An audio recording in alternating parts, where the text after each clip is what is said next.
Welcome back. I'm Coach DJ, and I've got Michael Warner here with me today. Can we do a brief introduction of yourself, please? Yeah, of course. Thank you for having me, DJ. Yeah, my name is Michael Warner.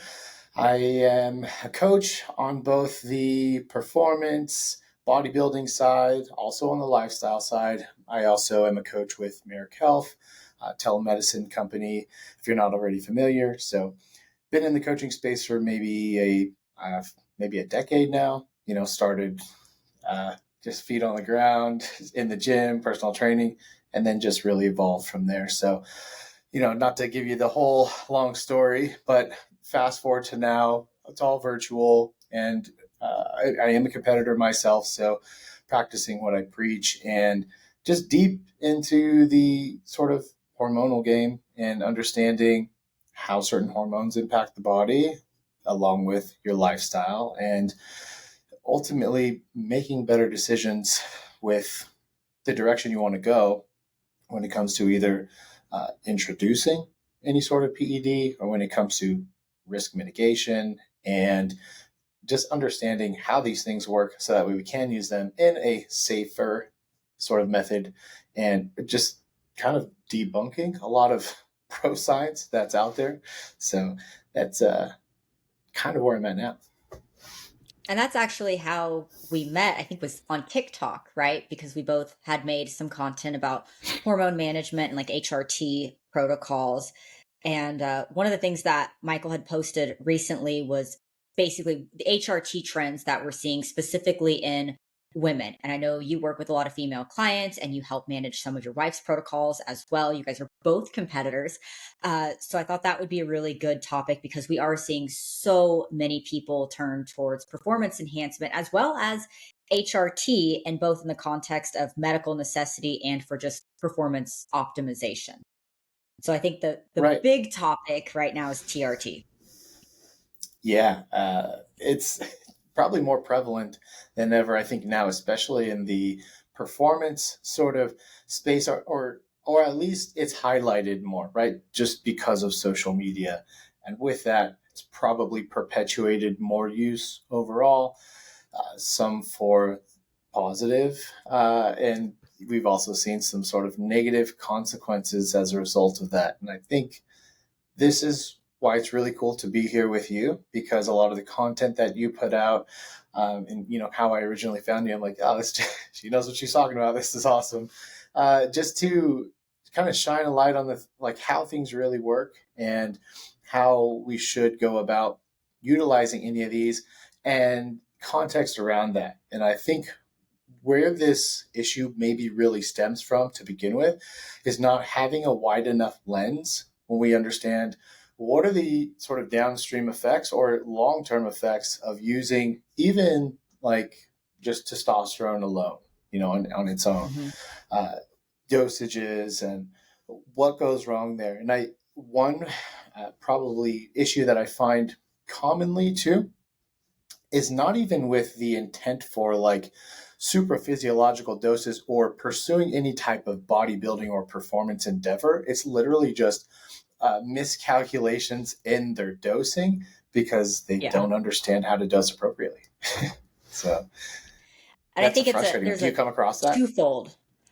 I would say, and this is where it gets a little tricky is even if you have already made that determination, whether this is for performance optimization or you're, deficient, you need testosterone and it's true Mm-hmm. blue TRT, the dosages, not only are we seeing inappropriate dosing coming from actual prescribers, and that's pretty prevalent, but also misinterpretation. And I've had a lot of females come to me and tell me that coaches have overdosed them and prescribers have overdosed them. And there was a short period of time where I was convinced that basically every doctor in the United States was trying to transition women and that no coach in the world understood true blue TRT. But what it came down to was a misunderstanding between volume and potency and not knowing how syringes work, understanding milligrams per ml.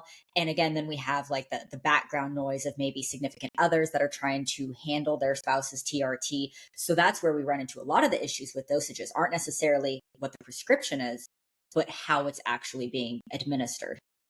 Yeah. Yeah, absolutely. And I see this when I look at lab work kind of all day, every day. And, I met with a lady very recently. She definitely needed to be on TRT when we saw her baseline labs without anything in place at all.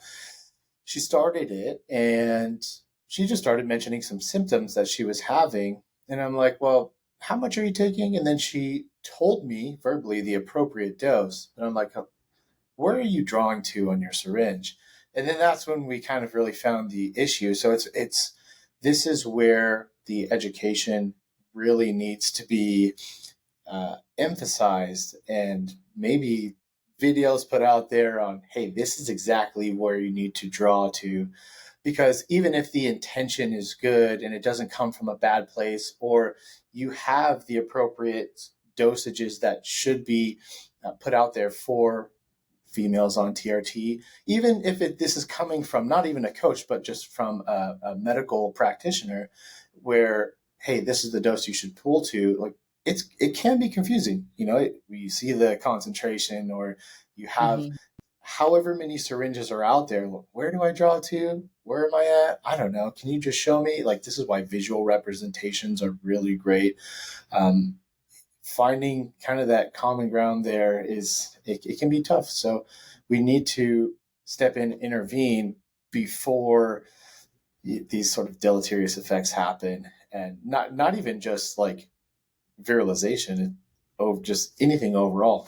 So it's And I tough. think the way that scripts are written, because we see such variation there as well. I've seen, you can't always just tell someone take X amount of milligrams and hand them a 200 milligram bottle of male and female. That's Mm-hmm. not always going to work out that way. And I've seen some prescribers write it where they don't actually even give a target milligram dosage. It's going to be written out as filling to how many units, and then they supply Mm-hmm. syringes. But then in like our context, when we're speaking with the client or patient, and they can only tell us the volume they're taking because that's how it was written out to them, and they have no idea what their actual dosage is. And what does that Yeah. leave us to do? Drop it by 2 units and take a guess. So Yeah. you have to kind of be your own advocate. We say this to patients all the time, but even as coaching clients, like, you've always got to be your own advocate. Ask the questions, make sure you have an understanding before you stab yourself and put a compound into your body, no matter what it is. If you can't tell someone the milligrams and how you arrived at that, probably shouldn't be injecting it into your butt cheeks.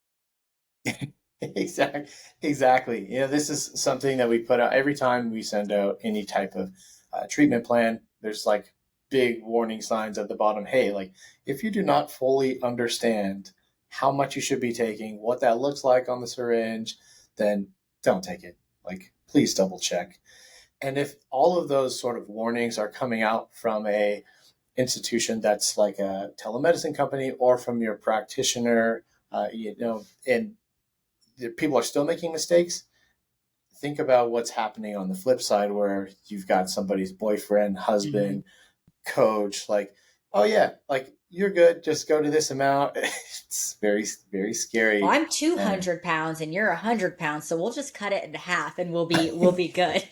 that logic, yeah, doesn't really add up. But sadly, it happens actually all the time. And I think, you know even though there's good intention, it's not enough, sadly, because good intention doesn't, it only goes so far when Good somebody's intention won't experiencing some. ungrow a beard. Exactly. Like, it's not going to walk you back from some of these virilization effects. I'm sorry, it's not. So that kind of goes out the window. And how it's is that kind of the things that you see the most when it comes to like testosterone? Do you find yourself like, would you give it a ratio of like, how often are you seeing negative effects when it comes to testosterone? Is it more so I have to fix a lot of this, versus like, oh, this is actually pretty good, like you're doing well? In all honesty, unless it's someone that's you're working with specifically, I would say more often than not, and I am not exaggerating, 9 out of 10 times I'm going to see drastic overdosages with testosterone, and at least early beginnings of viralization. And it's people that aren't comfortable with that. I also always like to reiterate whenever I talk about this, there are some women that are absolutely optimizing the baseline into more aggressive levels, and they're taking on those permanent effects. That's a decision they have made. There's nothing wrong with that. I also work with a lot of transgender clients as well. But if the goal is not to do that, it is problematic.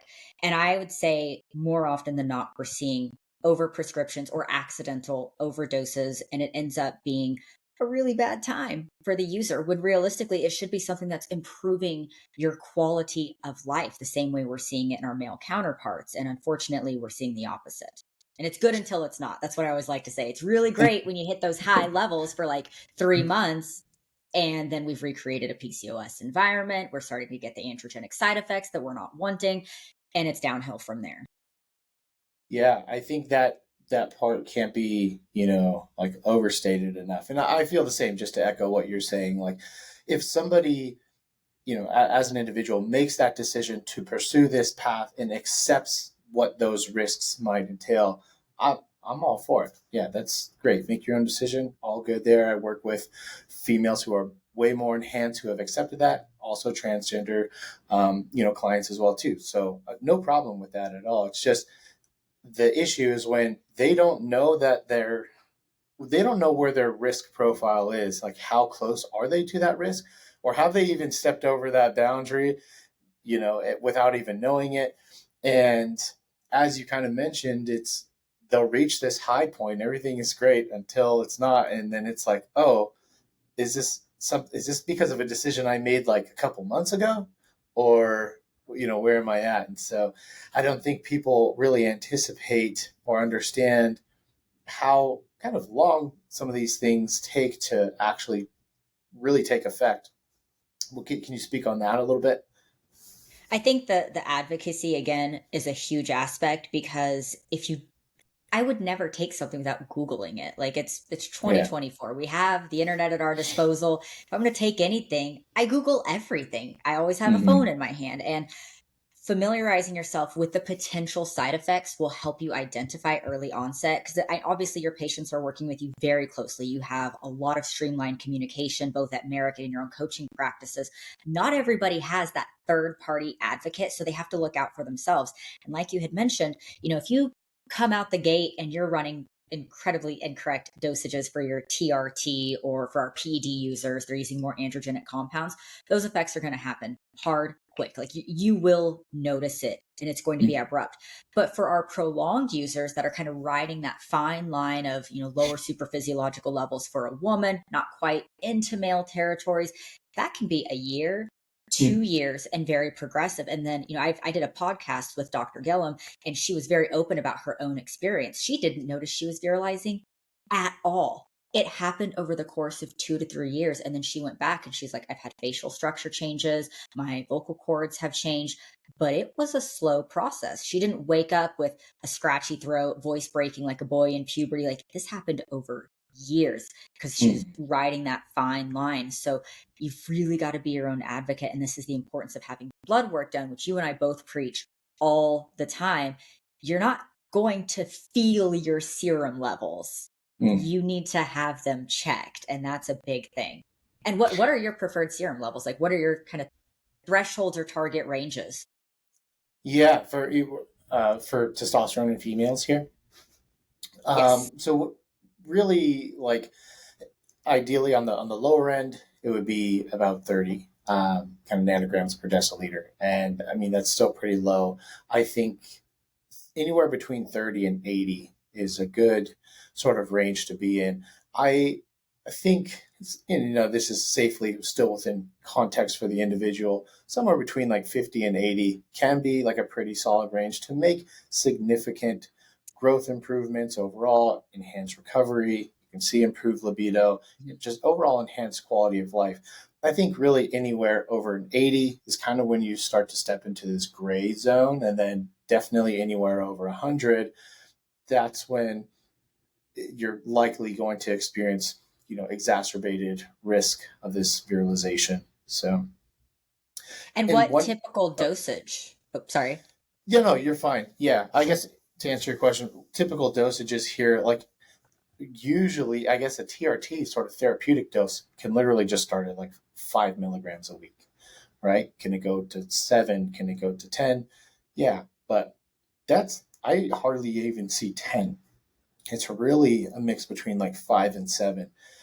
And I think one of the things that's important for these females to understand, as you mentioned on the podcast that you were recently on, how that virilization effect took place over time. It's so different with females because your hormones change over time, right? Like as you get closer and closer to menopause, what's starting to happen between this androgenic ratio and estrogenic ratio, right? Like what happens with estradiol as you age, and is that going to kind of perpetuate any sort of virilization if you are on X amount of dose of testosterone, or you decide to increase that at any point. So these are like factors that have to absolutely be taken into consideration over this time, when it comes to females specifically. But yeah, back to the ranges here. It's, I usually aim to kind of within I like to say safer. It really depends on the individual. Like, do they have, kind of more of these sort of PCOS symptoms? If we were to even look at a Dutch test, are they going to, which sort of pathway are they going to preference? 5 alpha, 5 Mm-hmm. beta. Which way are we going here? Which way are we leaning towards? So this is why we have to be very careful with the individual. But I'd say for the most part, on average, anywhere between like 50 to 80 nanograms per deciliter would be a range that I'd be pretty comfortable with for them. I'm glad What you about you? mentioned the Dutch test as well, because I think I'm a big fan of performing more extended androgen profiles before getting on TRT, because we Mm-hmm. do have so many women that maybe have undiagnosed PCOS, but total Mm-hmm. testosterone isn't necessarily going to reflect that and Right. can even be low at sometimes. So I think performing extended androgen evaluations is always very important prior to beginning TRT. Is that a norm? Normally not, no, No way. unfortunately. Yeah, no way. But I like to see, and I'm also a really big fan of, if it's not broke, don't fix it. Ideally, I would like to see women between 30 and 60 nanograms per deciliter. Mm-hmm. That's at their peak serum levels. If they are on TRT, like I like that level. I will allow my athletes to go upwards. My personal cap, and this is a personal thing, never more than 100 nanograms per deciliter. For Mm-hmm. my athletes, Yes. 70 to 80 is ideal. Some of them can go up to 100. If it's 101, it's two. Like that's too high. Mm-hmm. 101 is too high. There's a specific threshold that I use. But I think for athletes that are definitely trying to optimize performance, that tends to be my range. So I think we're on par there. And I'm in total agreement.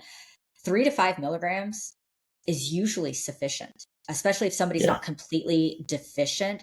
There seems to be this very standardized 10 milligrams per week that I keep seeing coming from all sorts of providers.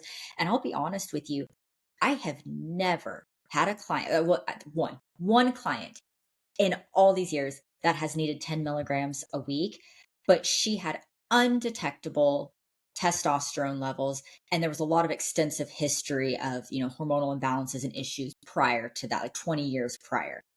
Mm-hmm. One Yeah. person ever. Yeah. And I don't, I'm not surprised, honestly. Personally, I've never had anybody like on my own on anything higher than like 7 milligrams. I think my And highest is that, 4. yeah, that's still like not very common. It's like on average 5. I'd say across the board, pretty much. Like this is what I see, and then what I see people coming to me with, I should say. It's not like for the most part, am saying, hey, a majority of the people like that come to me are already on it.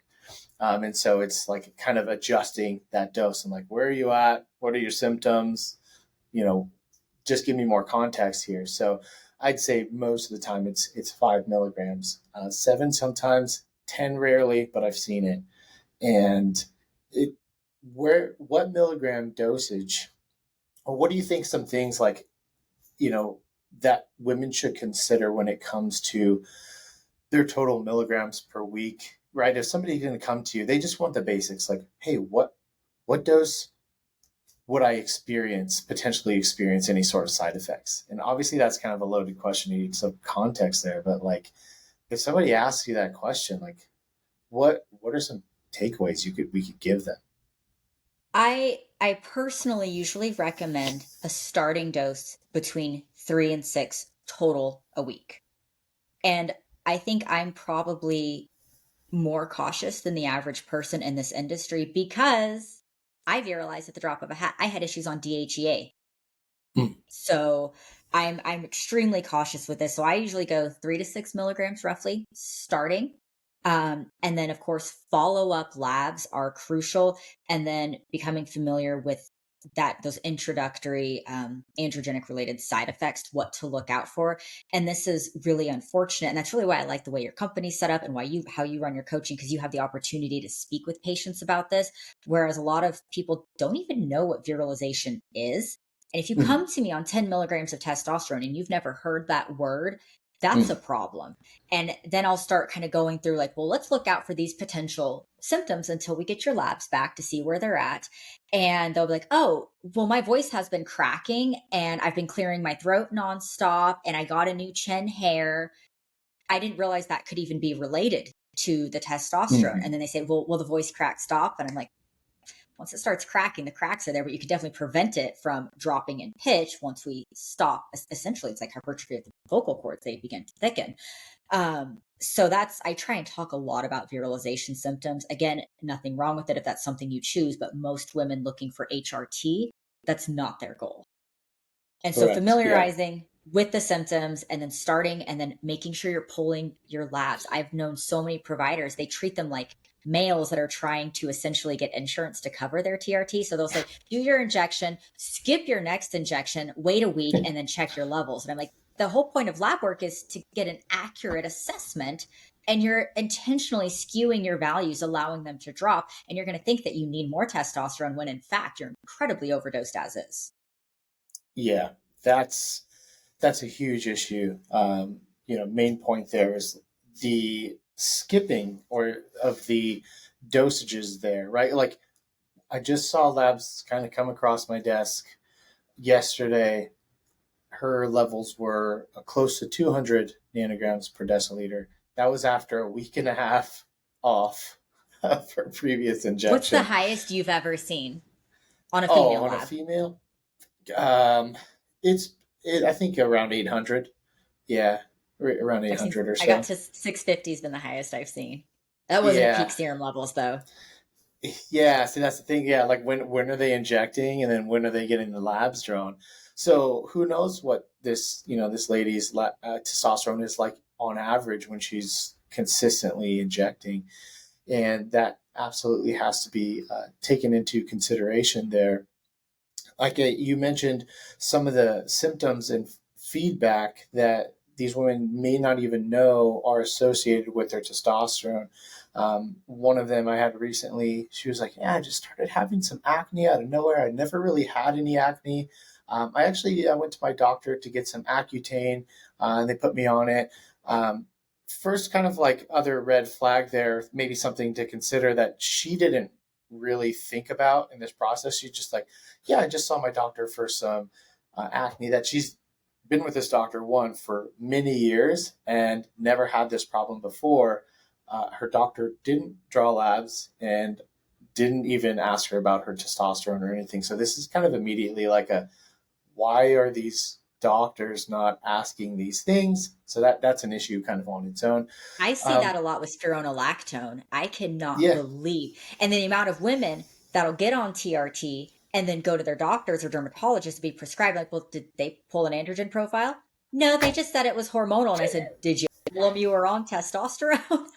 yeah, yeah, exactly. So there's like a lot of issues here. This is why being an advocate for your own health is like so necessary, in like being transparent about anything. This is what's I think really nice about being in a position like ours, where people don't feel like they have to have this wall like built up before they come to us. It's kind of just like, hey, yeah, this is what I'm taking. These are the symptoms that I'm experiencing. Whereas historically, people go to their doctor and they're like, okay, I'm not going to tell them like what's really going on or what I've really been doing. Like, the how have you been eating? Oh, I've been eating okay. Like, like you just lie.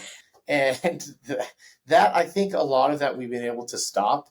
A lot of that just being real, people having real conversations, that's been great because we can eventually like help people at a higher capacity there. But it's it was one of those things where she went to her doctor, got Accutane, and I'm like, wait, well, like, how much are you dosing? This is the same female that was, she had the correct dose, like in her head, but what she was actually drawing out was, it was 60 milligrams a week she was taking. What? Yeah. So it's those things that are tough and can make this entire process complicated, and then you end up having side effects that you can't really walk back from, and ultimately kind of complicate this entire thing. And this is, as you mentioned, why the lab work is so important. It can't be overstated there. So lab work, when when do you prefer to have lab work drawn for your females who are on HRT? Just even whether it's just TRT for normal, physiological doses there, or if it's for bodybuilding purposes. If they're on any type of TRT, I pull peak serum levels. So usually day after their injection, 24 to 36 hours post injection. That way I'm seeing it at the peak. Whereas with my men, I'm going to pull it at rock bottom to make sure we're not coming too low. Opposite with my females that aren't or trying not to viralize, essentially. I always pull peak serum levels, and and this is where I think communication becomes a problem. I'm always very specific at when your injection timing is, when I want you to pull your blood work and set up for the lab work, and even things like progesterone and estradiol. And I think you and I see this a lot because we work with so many competitors, and a lot of competitors, even young ones, I have strong feelings about that, are on HRT. Well, in the competition realm, you're dieting hard, you're in prep, you have entire HPO axis downregulation, the entire body. Frequently, even young competitors are going to benefit from full HRT protocols, not just TRT to optimize Mm-hmm. things.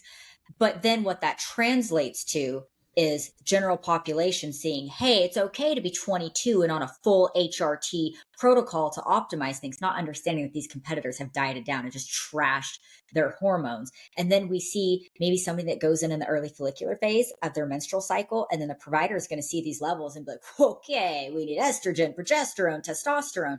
So I like to be very specific. If somebody is lucky enough to have that regulated standard menstrual cycle, I'll pull progesterone for a PG to E2 ratio 7 days post ovulation, pull LH and FSH early follicular phase. So I'm a jackass. I pull labs at different times. You have to go get poked multiple times. But if you're Mm-hmm. considering a hormone related treatment, it is absolutely worth the slight inconvenience of going to pull labs twice in a month to get an accurate reading instead of taking a stab in the dark.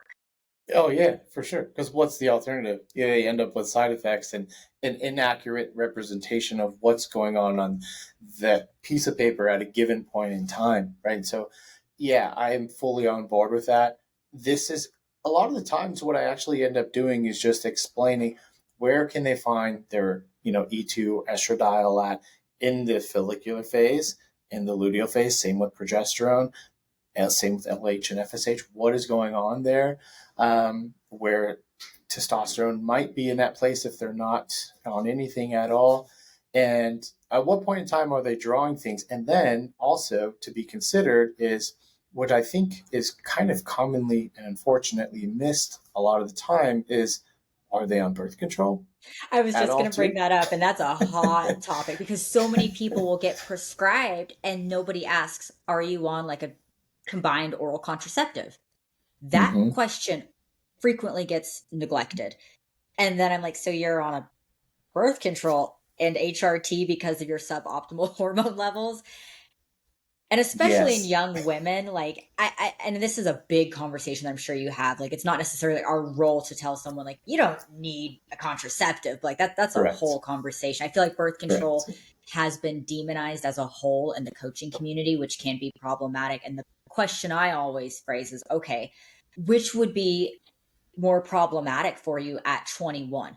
Suboptimal hormone levels, because this is what your insurance provides and this is what you have access to, or an unplanned pregnancy. Yeah. I'm going to Right. say, in terms Exactly. of competing, having a baby is probably going to be a bigger wrench. Right. Exactly. Exactly. And I have this conversation very often, and I always preface it with, "Hey, like, it is not my intention to encourage you to come off of birth control at all. This is purely a personal decision. And it is just something that I want you to keep in frame of mind as you consider this entire thing and looking at this from a wider lens. Like, why are your hormones, why do we have this HPO axis, down regulation to begin with? Whether you're, even if you're not in a deficit, right? Even if you're not going through competition prep, that is going to be in place as your overall baseline. Mm-hmm. And then you add competition or a kind of chronic deficit, depending on how long you're competing for, into the mix. So you have even more fatigue, more of this sort of HPO axis sort of down regulation. And how does that play into adding hormonal replacement, therapy on top of that? Or even outside of that, just more androgens, other ancillary drugs on top of this. So all of this has to be, we got to take a step back, because it's very like, you dive into the weeds. Oh, I'm on birth control. I'm on, HRT. I'm on whatever. But how's Oxandrolone? Can I just take that? Like, it's very fun. It's going to help me burn more fat. Like, can I just do that? It's, hold on, wait, like, take a step back really quick. Hang on, like, think about how this works. But yeah, it is a very, very much a conversation that I have a lot to just, sometimes I just have to explain on a basic level, like, what the cycle looks like. And then, are you even experiencing normal cycles? And then, what type of birth control are you on? Like, is it a copper IUD, or is it something that's happening systemically? So, and understanding what that looks like and explaining that to a lot of the ladies is sometimes that just takes up like a lot of our first call. So we can then get to like the meat and potatoes of everything. There's a very complex interplay that I think is really overlooked because it is so complex. And again, it's time consuming to kind of go over these things. You look at birth control use. Well, like you mentioned, what type are you on? Is there room for improvement? Are you open to that? And there's a lot of young women that are on those combined oral contraceptives and their testosterone's very low. We know their SHBGs through the roof. And then, okay, well, if you're set on staying, we can either explore other options to improve that baseline. If you're not open to that, well, frequently, you can utilize DHEA depending on your levels, have that increase without the risk of the increase in estrogen if you happen to be on a combined oral contraceptive. So many variables that play a role in that decision-making process. And then as a coach, if you do have someone that's like, yeah, I'll switch birth control methods. I need it. I'll be honest. I need it. I have to have it in place. I'm open to switching. Well, then we're left with that huge kind of responsibility and communication of what happens when SHBG does come down. What is it potentially masking? Why did you get on birth control to begin with? Was this a Band-Aid cover up for irregular menstrual cycles? Or did you just really need to not get pregnant at a younger age? Like, what are the variables here? And that opens the door for a lot of changes that occur, even just switching to something more optimal or like a competitor. Right. Very, very, very good point there, because sometimes this conversation happens in a timeline that doesn't offer, the best capacity to see where a new baseline would be if that contraceptive is not in place, right? Oh, I have a show that's going to happen in, I don't know, 20 weeks, and I'm on birth control, but I think I'm going to take it out, and then I'm going to hop on whatever, XYZ. And it's like, you don't even know where that baseline is at without the birth control in place. And then obviously, like you said, understanding why was that in place to begin with. If you had normal cycles before, okay, that can maybe give us some indication of what things might look like after it's out. But I don't know, have you been on that for 3 years, or has that been 13 years? Like what sort of changes have happened since then? So giving yourself enough of a timeline to understand where you're at should you decide to remove that birth control is very important. Also, having lab work consistently throughout this to really and truly understand where your serum level's at, what's your biofeedback like how are you feeling, how's your sleep, how's your energy, how's any sort of gut dysfunction happening, where are you at overall? And then you factor in the entire prep phase overall, mentally, psychologically, going through that. It's so much to consider. And it's like, you got to back up a second and think about this overall. It's not just about diving into this competition because you want to do it, because what are those long-term effects and how could that really negatively impact you for the long term here? And it's like females have to work, like guys can, for the most part, just they kind of bounce back. It's not really the same with females. And I'm glad people like you are here to really help open people's minds up like this, because it's sad, and I feel like now we have a responsibility, knowing all this, for people to understand what sort of things they need to consider prior to going down this road. And just note to anyone out there who is considering competing, if you have a coach who's maybe not walking you through any of the topics that we've discussed so far, this is something you should consider yourself. This is your journey. You owe it to yourself to put yourself in the best position possible to succeed and be healthy, and at least understand the risks that you might be predisposed to when you decide to go down this road. And I think it's you brought up a really good point. I think there's a lot more talk now about the potential long-term repercussions of PED use, because that's very prevalent. People are talking about it openly. We're not all banned yet. But not enough talk about what the effects of long-term HRT in general can be. And it's funny you mentioned that example scenario of like, hey, I really want to compete. I'm going to go all in. I'm going to get off the birth control. I'm going to start a cycle and go into that show. I had a consultation not too long ago, and it was basically a consultation about like chronic, persistent cystic acne. And I was like, that's an odd thing for me. Well, the basis of the call is she had thought it might have been an Anavar cycle she had done. But then when we got on the call, I found out the Anavar cycle was a year prior to the continued.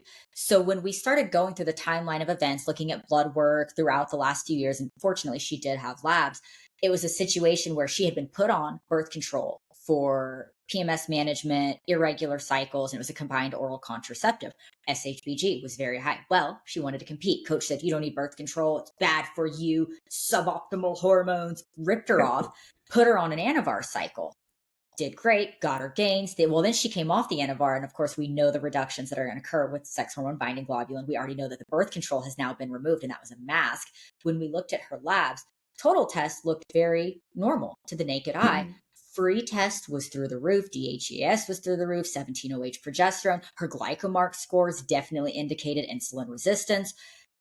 Those were the extended things that kind of revealed what was going on. And this was a situation with undiagnosed, very clear cut PCOS, even her LH and FSH lined up, and then getting off the birth control. And then the exacerbation from the use of the oxandrolone created the perfect storm. And this poor girl thought that a 6-week cycle she had done for a show a year ago was causing the issue she was dealing with now. So again, analyzing the blood work, it's not just a simple total test, estradiol, you're good, we can fix things in 5 minutes. It's much Right. more complex than that. You have to be so thorough on all the markers that you get. And just think, like, these like sort of hormones aside, um, what does that do psychologically to people who are going through these dietary phases for competition or otherwise, and then coming out of them, binging, restricting their entire eating habits overall, their dietary habits? Is this driving further complications and ultimately leading to some type of metabolic syndrome? Is this leading to more insulin resistance overall that is just compounded by inappropriate use, even if the intention is good, inappropriate use of either PEDs or this sort of perfect storm of like birth control out, oxandrolone in, testosterone. Like, it's just, there's a lot to consider there, and a lot of it can just be mitigated if you don't rush anything and take it kind of one step at a time. But that's not really how people operate now. It's like, I want this now. I'm trying to compete now. I'm trying to get my pro card now. I'll do anything to get it. And is that really worth it? Let's kind of go into maybe considerations for HRT. Like, the big things about like evaluating, like, are you just like a really unhealthy person? Mm. Is this because of birth control? Do you actually need it? Are you willing to start HRT at a young age? Because that's, I don't know if you're seeing this a lot, but like I'm seeing estrogen, progesterone, testosterone on like 23-year-old girls all the time, especially from some of those weird Florida clinics. Oh yeah. Oh yeah. Uh, yeah, those considerations are definitely needed across the board. I mean, even in, yeah, male or female, I think it's pretty, it's not really new news now. It's kind of old news that like these values are lower across the board for male and female. Why is that? People can say, I think there's multiple reasons, but people say environmental reasons, well, spending a lot of time just in front of a screen, not really moving much at all. More and more people are taking things like SSRIs, and it's just kind of a multitude of things that are impacting these overall, the HPO, HPT axis, and creating some sort of long-term effects. And how do we take the information that we're given now to then plan ahead for our own, to be an advocate for our health? Is HRT necessary? Is that something we should consider? If it is something you're considering, where do you go? Who do you talk to? What sort of things would you look out for if you are experiencing what you might feel like are, you know, reduced sort of, or, kind of this down regulation of your HPO or HPT axis? Like, what do those things look like? What do you see? I think, again, going to see someone like yourself is going to be really beneficial because that's not necessarily going to be a short answer. And sometimes it can be stepping back and take a lot of evaluation. Sometimes it can be a more in depth evaluation that involves family planning, your significant other or your spouse.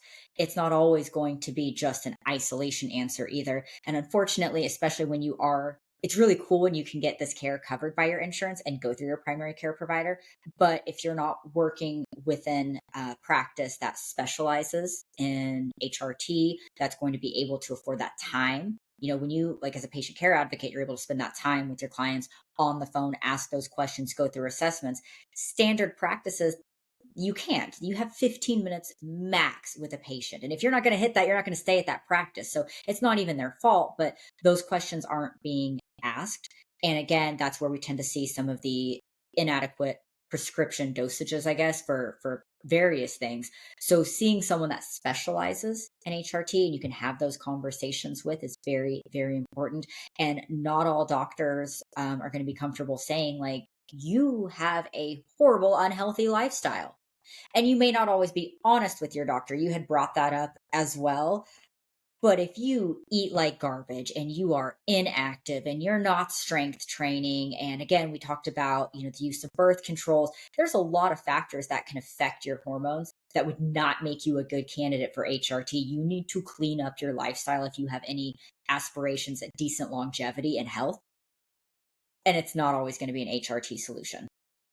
Right. Yeah, absolutely. And I think people fail to realize that in order to see the greatest potential out of any sort of HRT, you have to help your body get there, right? You have to make the most utility out of any of these hormones that you're putting in. Like, your lifestyle has to match that. So it's not this, oh, I'm just going to hang out here at this like really terrible baseline, introduce these hormones via whatever method, and then I'm going to feel great. And now I can do all these things and be healthy. Like, you have to put in that work, and that work might include things like creating a better sleep and wake cycle, making sure you're going to bed earlier, making sure the quality of sleep is good. If you have sleep apnea because you are overweight, that should be addressed. Things like this need to be taken care of prior to, or at least in addition to, considerations of any type of HRT, because these are things that you should take into context when considering, well, if I'm going to take XYZ hormone, how's that going to impact me again long term? What are the health risks that can happen as a result of taking, let's just say, testosterone, for example, in a male who is, significantly overweight. What can happen, with, especially when you go to clinics that are not specialized in this, or you go to a primary care doctor. Hey, here's a testosterone shot, take it once a week. I see this all the time. 200 milligram dose once every week, once every 2 weeks. Your labs don't look so good. Let's just have you stop injecting and we'll wait for these things to kind of level out. Or maybe their testosterone actually has a compounded aromatase inhibitor within it. And there's a lot of complications, obviously, around that. Have you seen that actually? The first time I saw it, I feel ridiculous. I didn't believe it. I was like, that's not a thing. Mm-mm. You're reading that wrong. I said, maybe it's compounded with DHEA. That's not it. That's not it. And sure enough, I was like, this is, I thought it was just like unethical at that point. Like, how can you just take that blanket approach and automatically put in a set dosage? I was shocked. I did not believe it. And I'm seeing it more and more often now. I also see it in females. It's given to females just out of the gate. Yep. Here's your testosterone. It comes with an aromatase inhibitor compounded in it. Take this once, twice a week. I thought I thought it wasn't true also. And I'm like, you gotta be kidding me. Like this, why is this in place at all? Then it really makes you question, I don't know, the entire traditional Western medicine approach, or like who you're going to, or what that clinic is. It's scary, honestly. And it's like, I think about it and I'm like, I have so much more work to do. Like I got to get this information out there or like help more people. Yes, it's kind of scary, but yeah, going back to the point here, where is your baseline health status overall? How does that impact either the choice to make to go on HRT if you need it or not? And so, what are some things that you would say? Maybe I guess it doesn't have to be like a top five, but some things people should consider overall when their baseline health status is when they're thinking about that. And I then think, oh, HRT. that's such a loaded question. I think again, lifestyle evaluation, but then you are relying on someone to view themselves in an objective manner. It's kind of like asking that age-old question about like when assessing progesterone for a woman. Well, how's your sleep quality? Well, everybody's going to say bad for the most part. My sleep quality is terrible. My progesterone's fine. It's because I sleep with five of those bald things. So of course my sleep quality is terrible. My husband snores, and being realistic enough to kind of assess those outside factors versus saying, I would love progesterone, my sleep is horrible. But it is hard to objectively assess biofeedback in that sense. So you do have to evaluate your lifestyle. I think potential fertility needs and family planning, looking at your diet, like what have you done to improve your hormones prior to jumping to pharmaceutical solutions? Do you have any idea what your caloric intake is? The amount of people that contact me and say, hey, I started TRT and I gained 5 pounds. What is this? And I'm like, well, first of all, you're enhanced now for being technical, especially at your TRT dosages. But also, like, are you familiar with how the compound works and impacts your body? And what have you done to change your diet? If you're not aiming for a calorie deficit, why on earth would you expect fat loss from an anabolic steroid? So Yeah. you do need, I think, dialing in nutrition realistically, and of course, like assessing some of those more detailed markers, like what do your vitamin D levels look like? Are we assessing things that are going to help improve the natural baseline? When did you pull these labs? Lab timing. All of those are going to play a factor, but I think unfortunately, once it gets in our heads that you can improve your self, body composition, life quality from the use of pharmaceutical grade products, then that tends to be the path you want to go down. And that doesn't leave that area for improvement and lifestyle. Mhm. Very much so. And I think what tends to happen, because a lot of the stuff honestly can be confusing and people don't necessarily want to take the time to learn all these things. So what will technically, or what will happen more often than not, is people will just kind of like put these things in like buckets overall. Like, oh, okay, pharmaceutical intervention, everything goes into this bucket. Something to fix my cholesterol, that's that goes into this bucket. Oh, weight loss. here's some semaglutide, tirzepatide, that goes into this bucket. Testosterone, that goes into this. It's all just like one thing. So I'm just going to take this out of this bucket and I'm going to apply it here. And this is how it works. Cool. Like, a GLP-1. All right, cool. I'm going to take this. I'm going to see like rapid weight loss. Okay, great. Can I just take testosterone and also see rapid weight loss?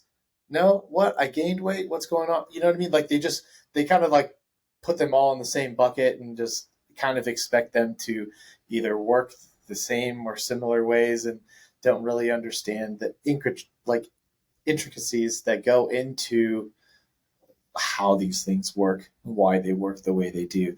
And it's honestly, for the most part, maybe for us, it's cool, it's interesting, I nerd out on it. But for a lot of people, it's boring. Like, I have to, what do you mean, like, dial in my diet? What do you mean I have to understand, like, what macronutrients are? Like, can I just take this thing and lose weight? Because my homegirl over here, she's taking this tirzepatide. She's seen a ton of weight loss. Works for Yeah. her. It's like inherently problematic, and I have to spend a lot of time like, okay, well, let's kind of back up here, understand why that works the way that it does, why that could potentially be um, problematic long term if you don't have any understanding around dietary intake or dietary needs that would help you just operate efficiently at a baseline without any sort of pharmaceutical intervention, understand where you need to be there, and how some of these things like a GLP-1 could work for you as a tool. If that education is not there, and just a GLP-1 as an example, but same thing for any sort of HRT, if that education isn't there, then this is where the confusion happens. And a lot of times that's this kind of where we operate, right? In this kind of area of like, okay, well, Mm-hmm. this is how this shit works. This is how you, these are the things you need to understand.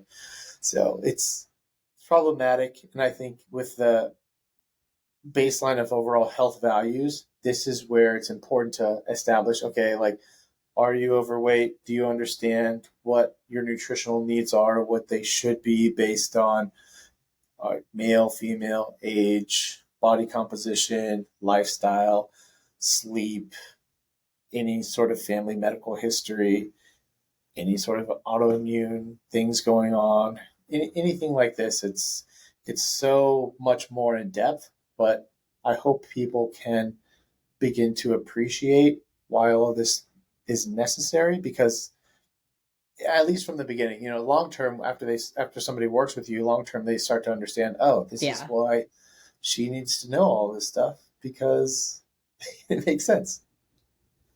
And in terms of longevity, like, yeah, a lot of this stuff is boring. And for the most part, if they have someone like myself or you as that advocate and that oversight, hopefully they're in really good hands. Sometimes you might not be in such good hands. So yes, that can be helpful, but again, understanding how this is going to impact you long term.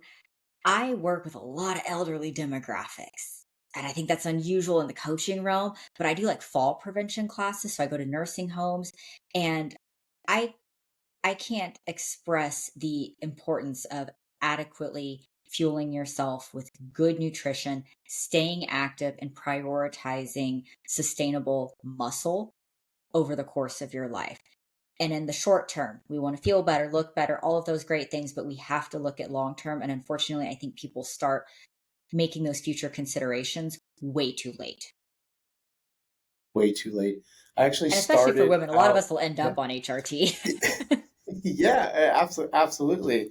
You make great points there. I actually started out this entire sort of journey in the health fitness space working with initially like really young kids, and then I immediately transitioned from that to just like the geriatric sort of demographic and population.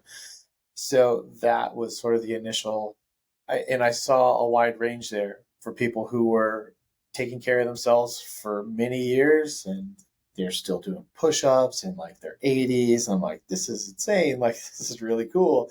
Versus, on the flip side, people who just needed help walking, getting in somewhere. And this is somebody who hasn't had like any like major surgery or anything. They're just like a result of a poor lifestyle over many years. And yeah, the strength training cannot be like overstated enough. It is something that has to be in place and should be in place. And then you think about where we are in this state of sexy fitness right now, being shredded, being lean. I think progressively we're seeing more and more Sexy women, at fitness. least now, yeah, like want to be put on more muscle, which is super cool. You know, being strong. It's not like it was however many years ago, where it's like I just got to be skinny, I just got to be toned. We're seeing more and more of this wave of, hey, it's cool to be strong, it's cool to have muscle, which I love because this is really what's going to help longevity overall and being around and being able to move and being functional. You know, it's not just I'm trying to look good in a bikini. It's like I'd like to be able to get up and off the toilet without any assistance. People don't really think about that, but it's sad And that's a because a lot big of people one. live that life. It's a big one for sure.